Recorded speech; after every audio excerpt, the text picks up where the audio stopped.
এই চিংড়ি মাছের ডিম সংরক্ষণ করে আপনি হতে পারেন একজন সফল উদ্যোক্তা। ভিউয়ার্স, আজকে দেখাবো কিভাবে মাদার চিংড়ি এবং কিভাবে পুরুষ চিংড়ি আপনি সহজে চিনবেন।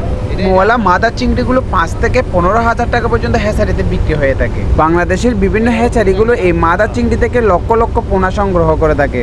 এই চিংড়িটা পুরুষ নাকি মেয়ে সেটা বুঝবেন কিভাবে? দেখেন ভিউয়ার্স, চিংড়ি মাছের মাথার নিচে এই পুলিঙ্গটা দেখলেই আপনারা বুঝে যাবেন এটি একটি পুরুষ চিংড়ি। মাথার নিচে পুলিঙ্গ না থাকে এরকম অংশ থাকলে আপনারা বুঝে যাবেন এটি একটি মাদার চিংড়ি।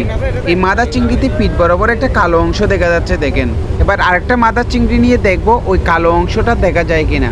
ভিউয়ার্স দেখেন, এই চিংড়িতে কিন্তু কালো অংশটা দেখা যাচ্ছে না।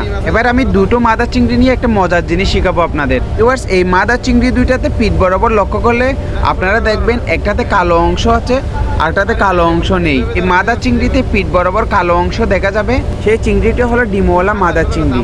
ভিডিওটি ভালো লাগলে আমার চ্যানেলটি সাবস্ক্রাইব করে পাশে থাকবেন।